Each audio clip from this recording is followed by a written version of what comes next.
los presento, el doctor Díaz aquí presente. ¿Cómo les va? Bienvenidos. Bueno, arrancamos de una manera distinta porque hoy tenemos un programa distinto. Vamos a estar hablando de la vista, de cuáles son las patologías más frecuentes, de qué signos tenemos que nosotros tener en cuenta en casa para poder decir, bueno, definitivamente tenemos que consultar al oftalmólogo. ¿Qué cosas son habituales en los chicos? ¿Cuáles son las patologías, por ejemplo, a partir de los 40? Esa sensación que todo el mundo te dice, un día me desperté y de golpe no vi más. No veo más. No veo lo que como, no veo el colectivo, no veo de lejos, no veo de cerca. Bueno, de todo eso estaremos hablando en el día de hoy. Así que, como siempre, le damos la bienvenida a Roberto. ¿Cómo le va, Roberto? Pero muy buenos días. Muy bien, Dolores, por suerte.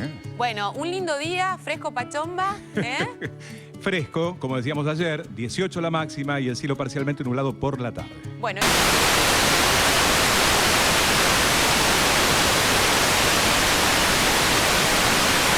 Muy bien, Robert. Bueno, le decimos a todos cuáles son nuestros teléfonos. 4535-0705, 4535-0706 con el 011 para aquellos que llaman desde el interior. Bueno, nuestro mail. médicos@tvpublica.com.ar y nuestro Facebook. www.tvpublica.com.ar/Facebook Médicos.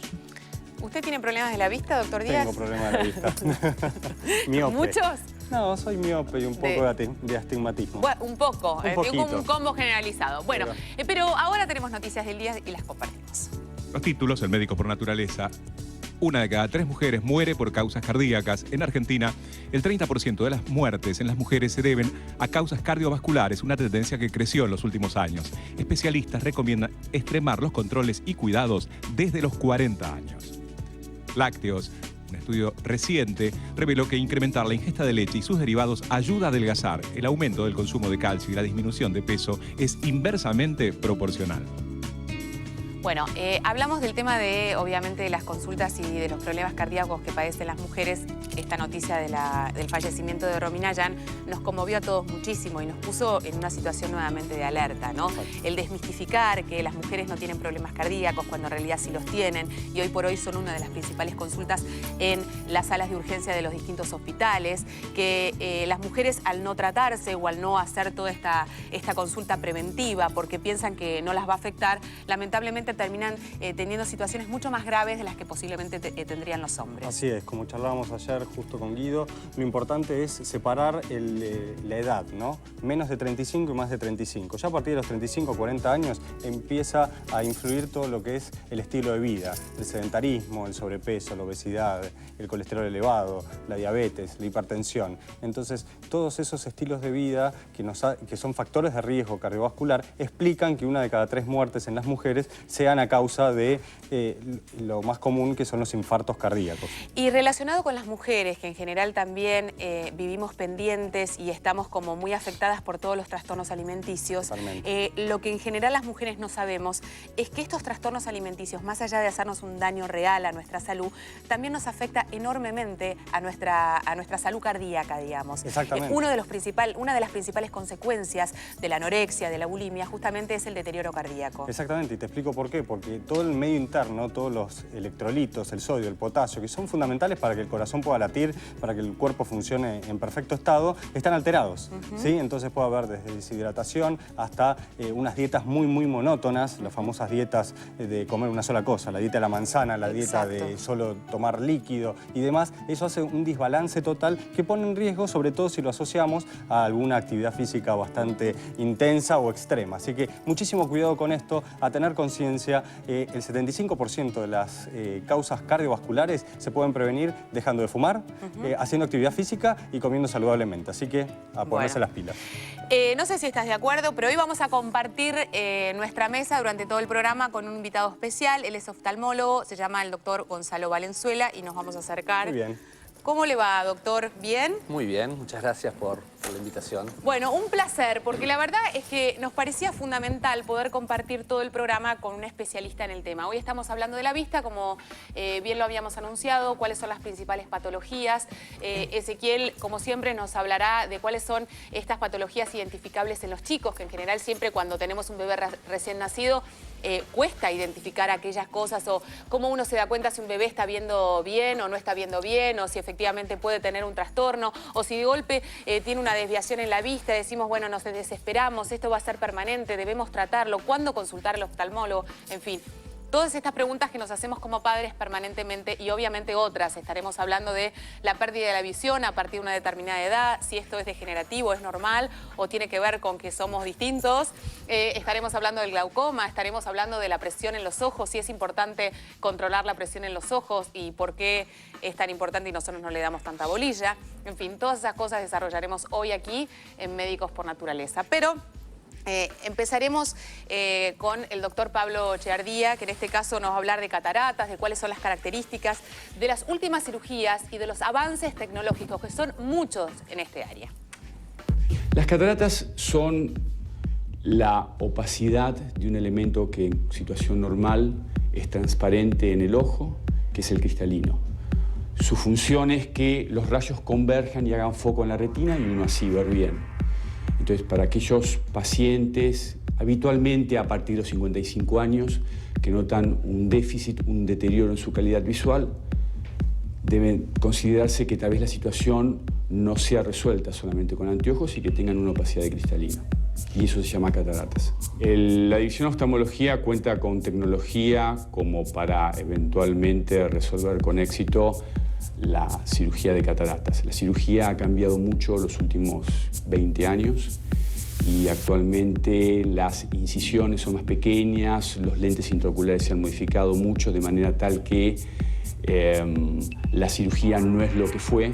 Aún así, existen complicaciones y la incidencia de complicaciones está entre la más baja de cualquier procedimiento quirúrgico. Es en torno al 0,087%. Pero eso ha dado la errónea sensación a la comunidad que es una cirugía fácil, simple, y no es así. Es una cirugía muy sofisticada y como cualquier acto médico tiene riesgos. Lo que sucede es que la incidencia de complicaciones es realmente baja. La simultaneidad de la cirugía se realiza para casos muy excepcionales. Está realmente, lo habitual es que entre un ojo y otro, dependiendo del resultado, aproximadamente 7 días.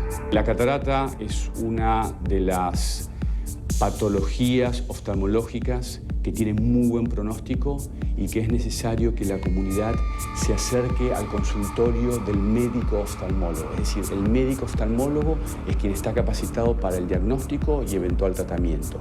Y que la cátedra de oftalmología, dependiente de la Universidad de Buenos Aires, vuelca a la comunidad y de alguna manera siempre hemos estado abiertos, no solamente para educar a los médicos en formación, sino que también estamos abiertos a ayudar a la comunidad.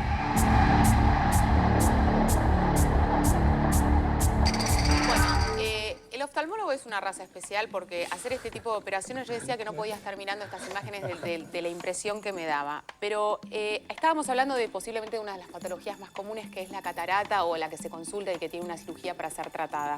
Cuando nosotros hablamos de los problemas de la vista en general, ¿en qué tenemos que focalizar la atención? ¿Cuáles son estos problemas de la vista más comunes que no necesariamente llegan a una cirugía? Lo fundamental es la prevención en los chicos más que nada. Sí.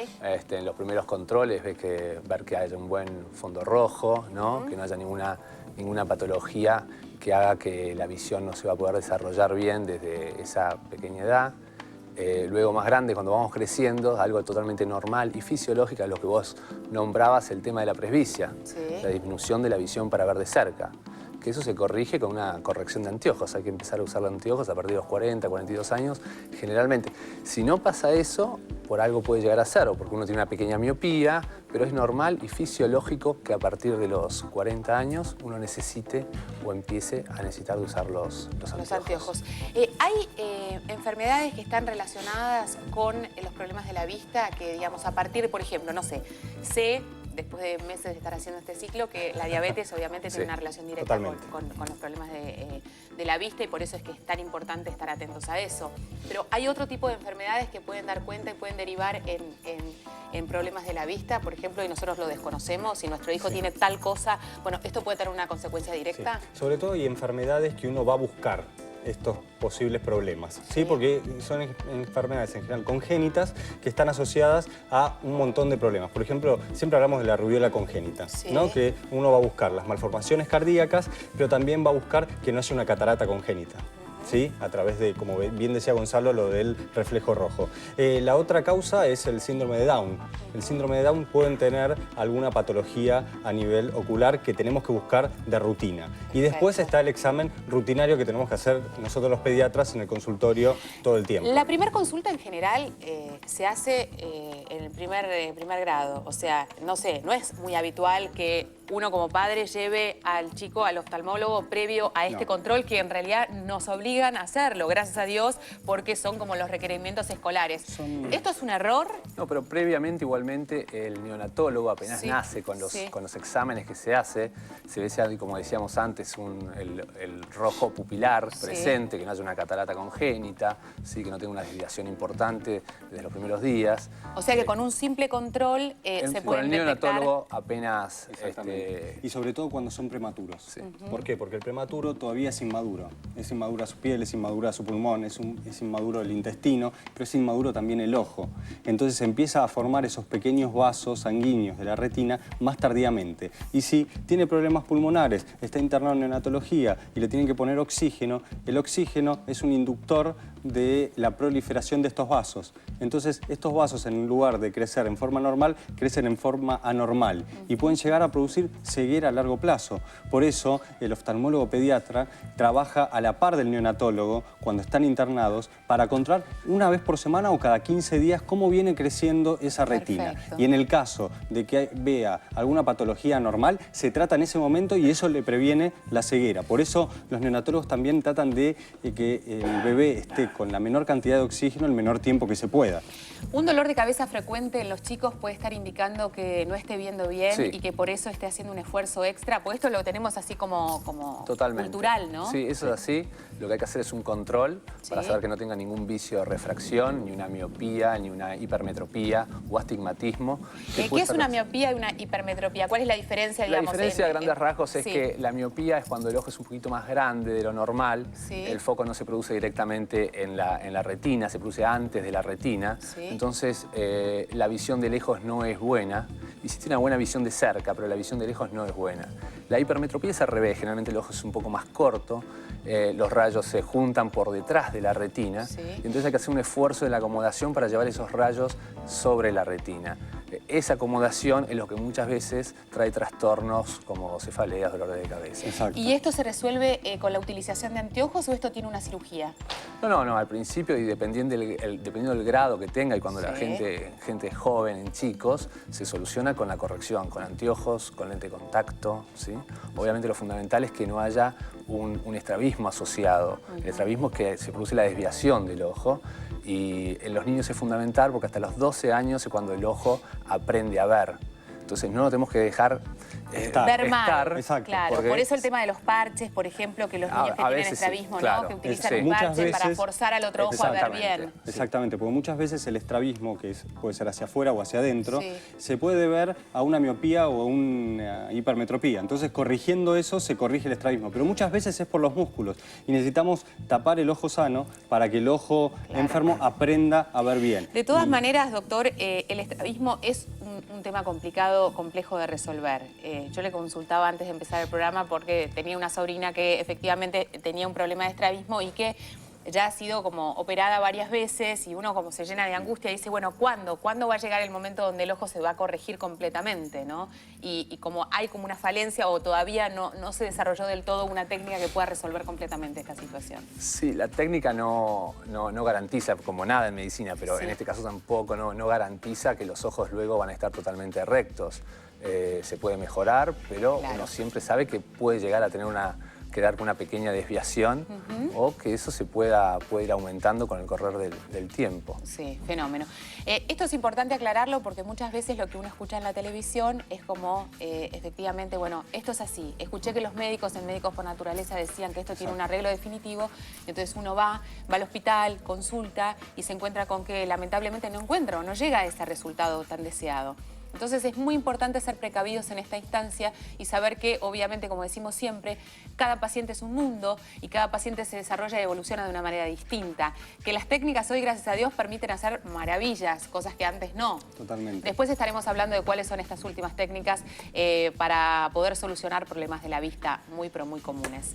Y déjame sumar a lo que bien decía Gonzalo, que el colegio es una gran fuente para tamizar a aquellos chicos que tengan problemas de vista. ¿Sí? Pero eso no quiere decir que nosotros durante los primeros años en el control pediátrico no estemos atrás de estos posibles problemas, porque puede ser un dolor de cabeza, pero también puede ser que no juegue demasiado, que no sociabilice, que le vaya mal después en el colegio, porque realmente el chico no ve bien. Y es el mundo que le tocó hasta que uno le pone los anteojos y cambió 180 grados y empieza a disfrutar y a ver cosas que antes no veía. Así que es muy importante y ser muy sistemáticos a la hora de buscar estos problemas, porque cuanto antes lo detectemos es mucho mejor y desde muy chiquititos tenemos que enseñarle al ojo a corregir esos defectos. Esto es así, decime. No, que hay un examen muy fácil que es importante, que a lo mejor se tendría que hacer para saber si tu hijo ve o no de los dos ojos. ¿Sí? Es taparle un ojo y que uno no lo hace, una cosa tan sencilla. Claro, es tan sencillo como tapar un ojo para, si sabemos que tenemos un problema en ese ojo, bueno, ahí hacer la consulta rápidamente. Claro. Eso con solamente ocluirle un ojo. Exacto. Bueno, y después hay como una resistencia. Yo siempre cuento cuando tocamos este tema de que tenía una amiga de mi mamá que me decía, ¡ay, qué increíble! Le habían cambiado los anteojos. Digo, hace 15 años no sabía qué era lo que comía.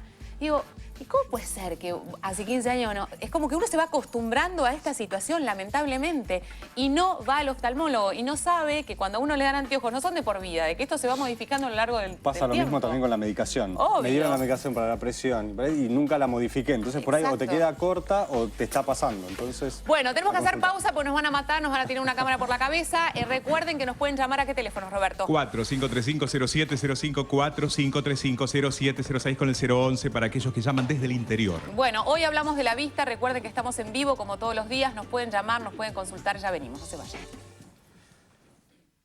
¿Sabías que la presbicia, también denominada vista cansada, es un defecto o imperfección de la vista que consiste en la disminución de la capacidad de enfoque del ojo? Como consecuencia existe dificultad para ver nítidamente los objetos cercanos.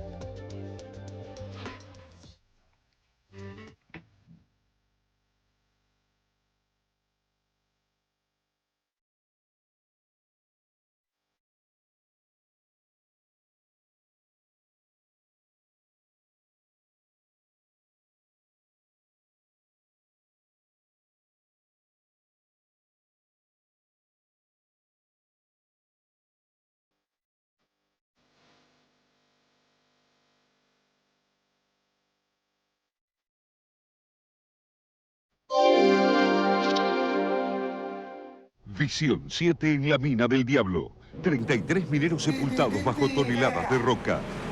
Estamos bien en el refugio Los 33. La angustia en la vigilia. La esperanza del milagro. No es un hermano que yo tengo adentro, son 33 hermanos y para mí yo siempre he dicho, yo no me voy de acá, yo no levanto carpa hasta que estén mi hermano afuera. El derrumbe y el riesgo de la operación rescate. La mina San José, en el rubro de minería, es catalogada como una mina del demonio, digámoslo así, por sus condiciones de trabajo. Exclusivo en la edición especial de Visión 7 en el desierto de Atacama. Este viernes a la medianoche por la TV Pública Digital.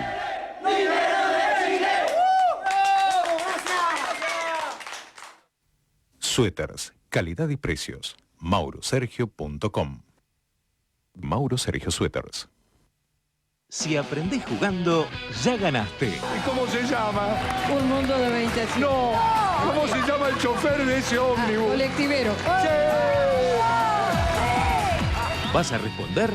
Pensá. Si lo saben, hay que ir más tranquilo. Si lo saben, esperen un momentito, acá no nos corre el reloj.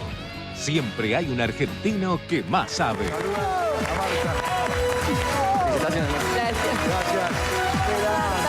Felicitaciones. Con Juan Alberto Badía, Mavi Wells y Martín Jauregui. Lunes a viernes, Estudio País con el Juego del Bicentenario. A las 15 por la TV Pública Digital.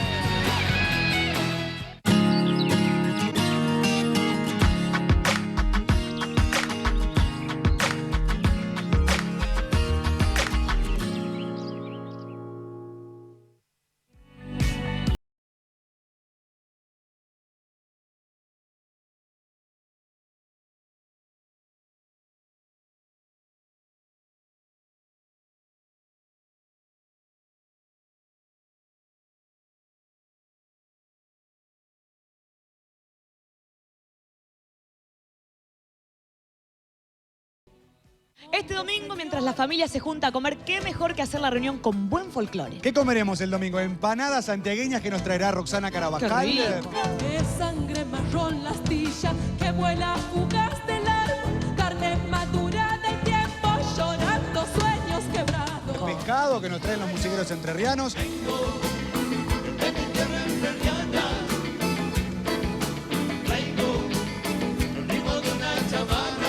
Tomaremos un vino y un pisco que nos traen los amigos de Calicanto. No supiste que la pena a veces ayuda a pensar. Y bueno, y tienen que estar ustedes, por supuesto. Completo, si no, ponemos la mesa, vengan, que los esperamos en la gran fiesta del folclore. Ecos de mi tierra, a las 13 por la TV Pública Digital. Que nunca vamos a retroceder.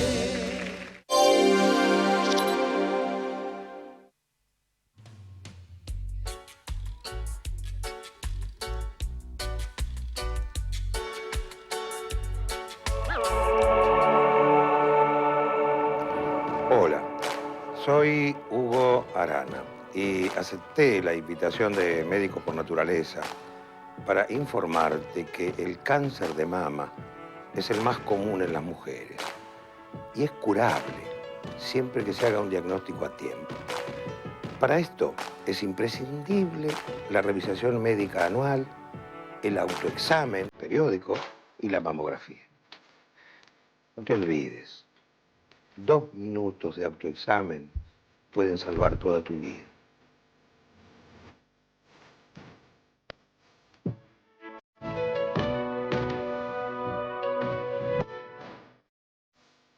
Bueno, y hoy intentamos salvar tu vista, si podemos. Por eso es que en este caso fuimos a consultar al doctor Jorge Bar y vamos a hablar de la mácula, vamos a hablar de la prevención, de los tratamientos y qué es lo que hay que saber respecto a este tema. Lo escuchamos.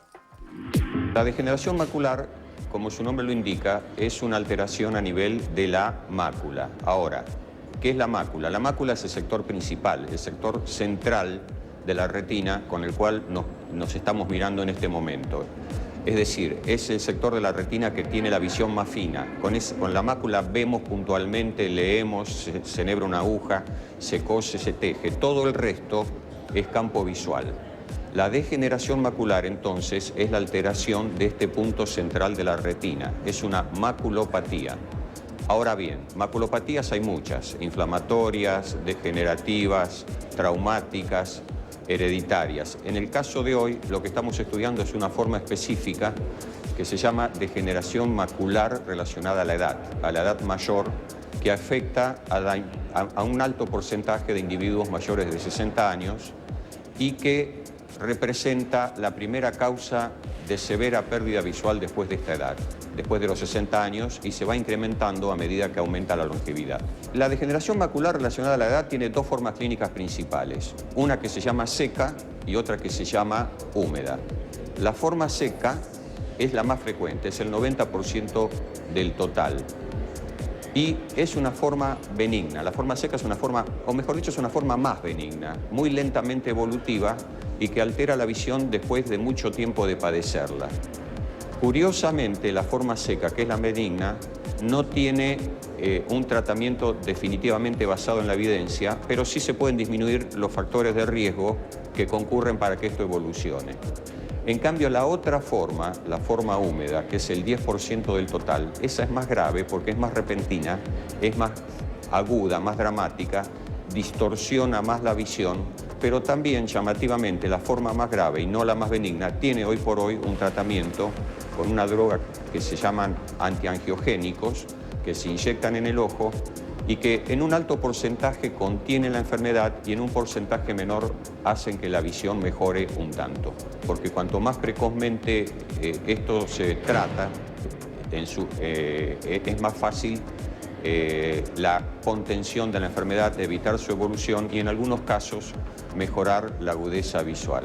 Porque puede suceder que gente mayor en su edad piense que está viendo mal porque, por ejemplo, tenga un anteojo mal recetado, lo cual no sería grave, pero sí sería grave la circunstancia de tener una maculopatía e ignora que la tiene.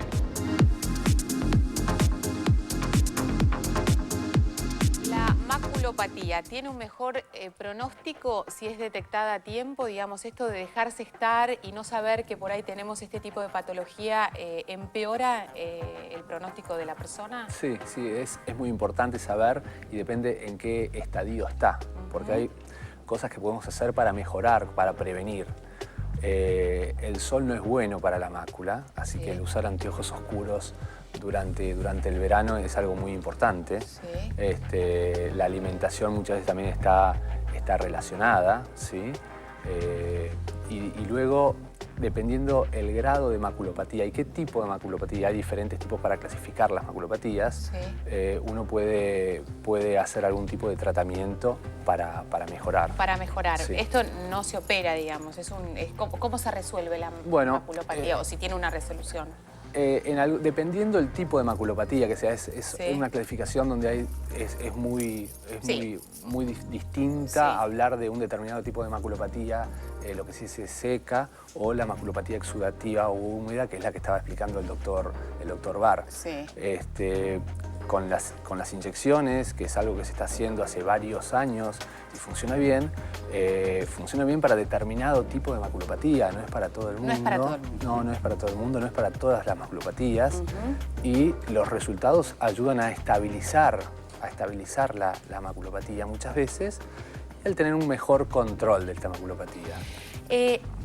Mencionabas recién el tema de la protección de los ojos, que es algo muy importante. Siempre estamos hablando de la piel, ¿no? Que nos tenemos que proteger la piel, pero muy pocas veces mencionamos lo importante que es protegernos los ojos, ¿no? Esta utilización de los anteojos y de que estos anteojos no sean cualquier anteojos y que sean justamente aquellos que nos protejan de los rayos que nos hacen daño, que no comprarlos en la calle y pensar de que de esa manera estamos protegidos.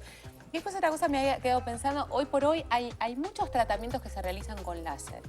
Y no todo el mundo tiene una real conciencia de lo peligroso que puede ser el láser para la vista. ¿Esto es así?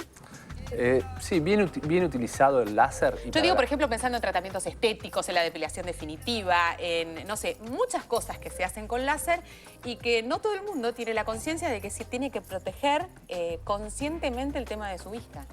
La protección, sí, de todo tipo de rayos en los ojos es muy importante. Puede ser un aumento en las causas de cataratas o aumento en las causas de maculopatías. Y también es fundamental también el tema del cigarrillo. El fumar es algo totalmente perjudicial también para la vista. O sea, no se salva nada. El fumar es lo peor de lo peor. Me impresiona. También afecta la vista. Sí.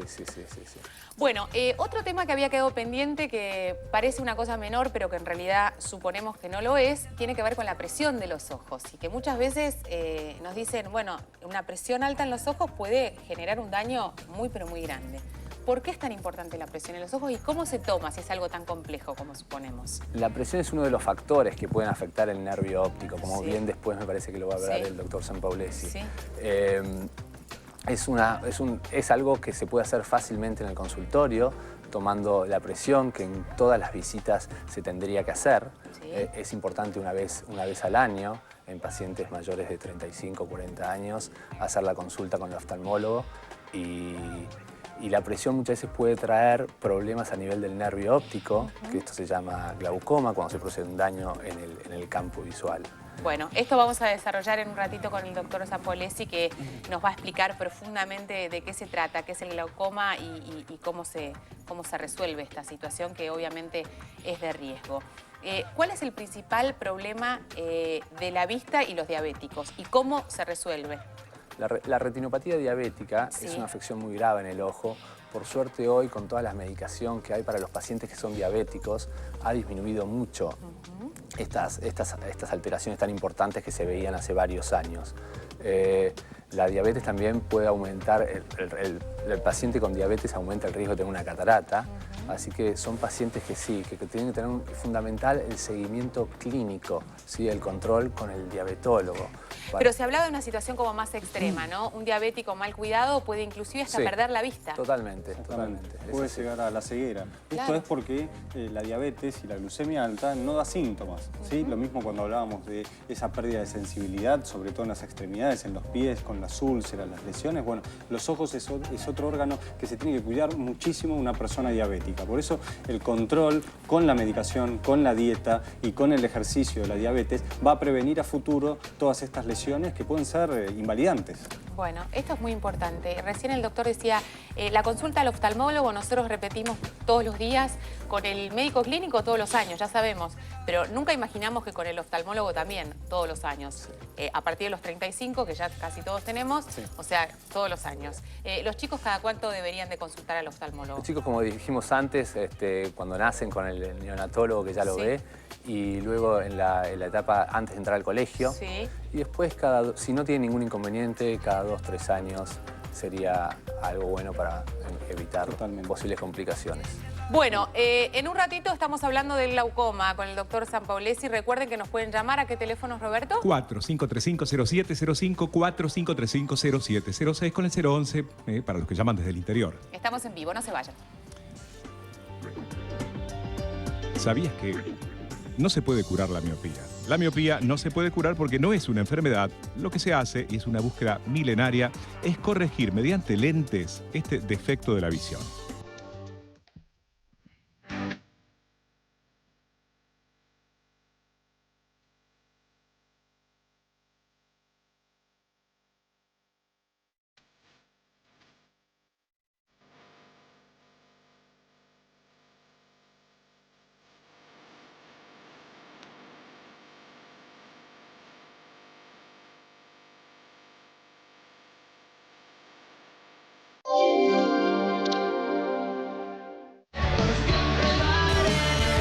Este viernes a las 18:45, Quilmes viene de un empate con sabor a triunfo y recibe al sorpresivo Arsenal. A las 21:20, Newell's quiere confirmar su buen momento ante Vélez, el candidato. Viernes, desde las 18:45, fútbol para todos por la TV Pública Digital. Mirá lo que preparé. ¡Qué rico!